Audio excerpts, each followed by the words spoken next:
Shri Hasteshwar school ધોરણ 9 વિજ્ઞાનની ક્લાસમાં તમારા બધાનું સ્વાગત છે. આજે આપણે પ્રકરણ 13માં આયન શું છે એની ચર્ચા કરીશું. હવે તમે પરિચિત હશો કે 1થી લઈને 20 સુધી તત્વો તમે લોકોએ 7મા 8મા ધોરણમાં યાદ કર્યા હશે. તો એનામાં જો આપણે વાત કરીએ તો તમને ખબર હશે કે જે પરમાણુ ક્રમાંક હોય છે એ જ આપણને બતાડે છે પ્રોટોનની સંખ્યા અને એ જ બતાડે છે આપણને ઇલેક્ટ્રોનની સંખ્યા. ક્લિયર? તો આયન શું છે? તો આના પરથી જ આપણે સમજીશું, પ્રોટોન અને ઇલેક્ટ્રોન પરથી જ, કે આયન શું છે. હવે શું થાય, ધારો કે આપણે હાઇડ્રોજનની વાત કરીએ તો હાઇડ્રોજનમાં એક પ્રોટોન અને એક ઇલેક્ટ્રોન. પ્રોટોન ધન આયનિત છે અને ઇલેક્ટ્રોન ઋણ આયનિત છે. ક્લિયર?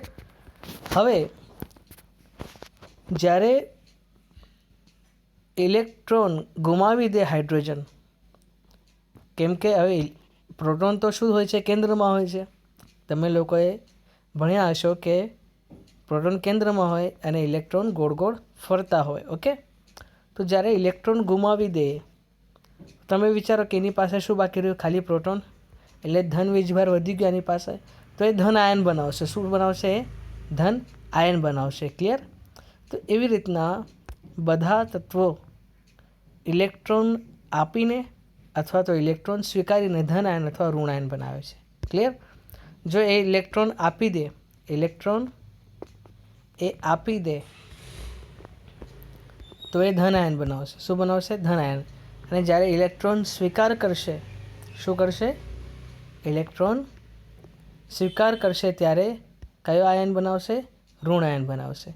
તો આ તમને બે મુદ્દા યાદ રાખવાના છે કે ઇલેક્ટ્રોન આપે તો ધન આયન અને ઇલેક્ટ્રોન સ્વીકારે તો ઋણ આયન. ઓકે, હવે ધાતુ અને અધાતુયુક્ત સંયોજનો વીજભારિત ઘટકોના બનેલા હોય છે. આ વીજભારિત ઘટકોને આયનો કહે છે. આયન વીજભારિત કણ હોય છે અને તે ધન વીજભારિત અથવા ઋણ વીજભારિત હોઈ શકે છે. ઋણ વીજભારિત આયનને એન આયન અને ધન વીજભારિત આયનને કેટાયન કહેવામાં આવે છે. તો એન આયન એટલે ઋણ વીજભાર અને કેટાયન એટલે ધન વીજભાર. ઉદાહરણ તરીકે સોડિયમ ક્લોરાઇડ. સોડિયમ ક્લોરાઇડની વાત કરીએ તો સોડિયમ ધન આયનિત છે એટલે કે સોડિયમ કેટાયન હશે, જ્યારે ક્લોરિન ઋણ આયનિત છે એટલે કે ક્લોરિન કેવો હશે? એન આયન હશે.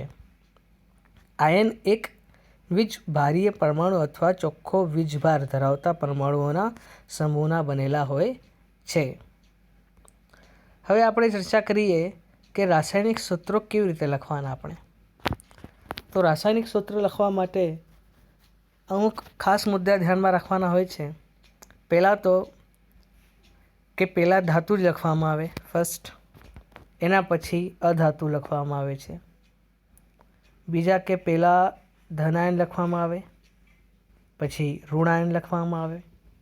તો એવી રીતના અમુક હોય છે. જેમ કે આપણે H2O ની વાત કરીએ તો આપણને ખબર છે કે હાઇડ્રોજન ધન આયન અને ઓક્સિજન ઋણ આયનિત છે. એટલા માટે આપણે પહેલાં હાઇડ્રોજનને લખીએ. ગમે તે તમે NaCl લઈ લો તો NaClમાં સોડિયમ ધન આયનિત અને ક્લોરિન ઋણ આયનિત હોય છે. એટલા માટે આપણે સોડિયમને પહેલાં લખીએ, પછી ક્લોરિનને લખીએ. અને જો આમ દેખવું હોય તો સોડિયમ ધાતુ છે. સોડિયમ શું છે? ધાતુ છે, જ્યારે ક્લોરિન અધાતુ છે. તો એવી રીતે પણ આપણે સમજી શકીએ.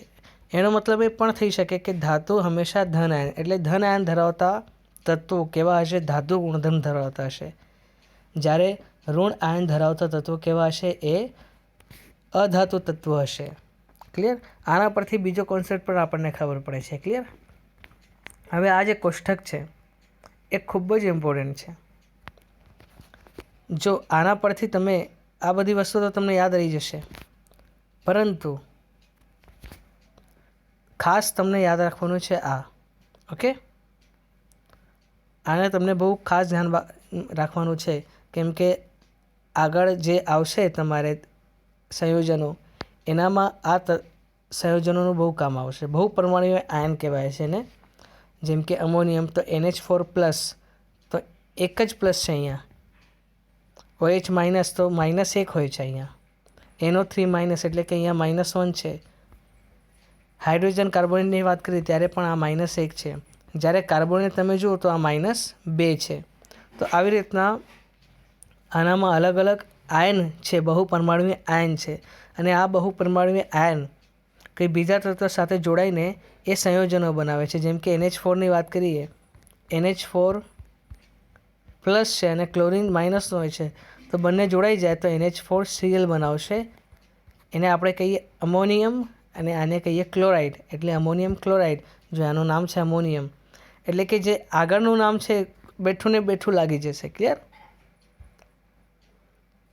હાઇડ્રોક્સાઇડ, સેકન્ડ હાઇડ્રોક્સાઇડની આપણે વાત કરીએ તો NaOH તમે લોકો જાણતા હશો ને. Na શું છે તો સોડિયમ, અને OH અહીંયા લખેલું છે હાઇડ્રોક્સાઇડ, એટલે કે આપણે એને શું કહીશું? Sodium hydroxide. ઓકે, તો એવી રીતના એનું નામકરણ પણ થાય છે અને આપણે રાસાયણિક સૂત્ર પણ આવી રીતે લખી શકીએ છીએ. તો આ ખાસ તમને ધ્યાનમાં રાખવાનું છે. ઓકે, હવે આગળ જે ખાસ મુદ્દાઓ છે કે રાસાયણિક સૂત્રો લખતી વખતે કયા નિયમોનું પાલન કરવાનું હોય છે, આ 3 ટોપિકના આ 3 જે નિયમ છે એનો ખાસ પાલન કરવાનું હોય છે. ફર્સ્ટ છે આયનની સંયોજકતા અથવા વીજભાર સંતુલિત હોવા જોઈએ. કોઈ પણ આયન હશે એના વીજભાર અને સંયોજકતા કેવા હોવી જોઈએ? સંતુલિત હોવા જોઈએ, અલગ અલગ હોવા જોઈએ નહીં. કેવી રીતના? જેમ કે આપણે વાત કરીએ હાઇડ્રોજન અને ઓક્સિજન, હાઇડ્રોજન +1 હોય જ્યારે ઓક્સિજન -2 હોય. તો અહીંયા સંયોજકતા પણ સરખી નથી અને વીજભાર પણ સરખા નથી, એટલે આપણે શું કહીશું? હાઇડ્રોજન અને 2 લઈશું તો આ +2 થઈ જશે. તો જો આ +2 આ -2 સરખા થઈ ગયા. તો એવી રીતના પહેલો ટોપિક આપણને ખબર પડી ગઈ હશે કે આયનની સંયોજકતા અને વીજભાર સંતુલિત હોવા જોઈએ. સેકન્ડ છે જ્યારે સંયોજન ધાતુ અને અધાતુ બંને ધરાવતું હોય ત્યારે પ્રથમ ધાતુની સંજ્ઞા અને નામ લખાય છે અને એના પછી બીજો હશે અધાતુ હશે કે ગમે તે હોય. ઉદાહરણ તરીકે કેલ્શિયમ ઓક્સાઇડ છે, સોડિયમ ક્લોરાઇડ છે, આયરન સલ્ફાઇડ છે, કોપર ઓક્સાઇડ છે વગેરે. અહીં ઓક્સિજન, ક્લોરીન અને સલ્ફર શું છે? એ અધાતુ છે અને તેઓને જમણી તરફ લખાય છે. જ્યારે કેલ્શિયમ, સોડિયમ, આયરન અને કોપર શું છે? એ ડાબી બાજુ લખાય છે ને એ ધાતુઓ છે. ક્લિયર? બહુપરમાણુય આયનો દ્વારા બનતા સંયોજનોમાં આયનને કૌંસમાં દર્શાવી કૌંસની બહાર તેનો ગુણોત્તર દર્શાવતી સંખ્યા લખાય છે. ઓકે, કેવી રીતના? એની બહુપરમાણુય આયનની વાત કરીએ. ધારો કે કેલ્શિયમ હાઇડ્રોક્સાઇડની વાત કરીએ તો CaOH ટ્વાઇસ. OH અહીંયા 2 છે તો આપણે એવી રીતના નહીં લખીશું CaOH2, આવી રીતના નહીં લખીશું, આ ખોટું કહેવાશે.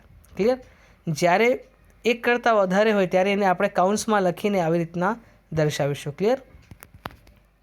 તો આ ખાસ ધ્યાનમાં રાખવા બાબત છે કે બહુપરમાણુય આયનો દ્વારા બનતા સંયોજનોમાં આયનને કૌંસમાં દર્શાવી કૌંસની બહાર તેનો ગુણોત્તર દર્શાવવો જોઈએ. ઓકે, જો બહુપરમાણુય આયનની સંખ્યા 1 હોય તો એને કૌંસમાં દર્શાવવાની જરૂર નથી. કેવી રીતના? જેમ કે NaOH, અહીંયા બહુપરમાણુય આયન 1 જ છે તો અહીંયા આપણને વધારે દર્શાવવાની જરૂર નથી અને કૌંસમાં દર્શાવવાની જરૂર પણ નથી. ઓકે, હવે કાલે આપણે ચર્ચા કરીશું કેવી રીતના સંયોજનોના સૂત્ર બને છે અને કેવી રીતના આપણે બેલેન્સ કરી શકીએ. એના પરથી તમને બેલેન્સિંગ પણ આવડી જશે, એ 10મામાં તમને આવશે. ક્લિયર? તો કાલે આપણે ભણીશું. આજે આ 3 ટોપિક યાદ રાખી લેજો, કેમ કે આ 3 ટોપિક પરથી જ આપણે આ સાદા સંયોજનોના સૂત્ર કેવી રીતના બને છે એની આપણે ચર્ચા કરવાના છે. ધન્યવાદ.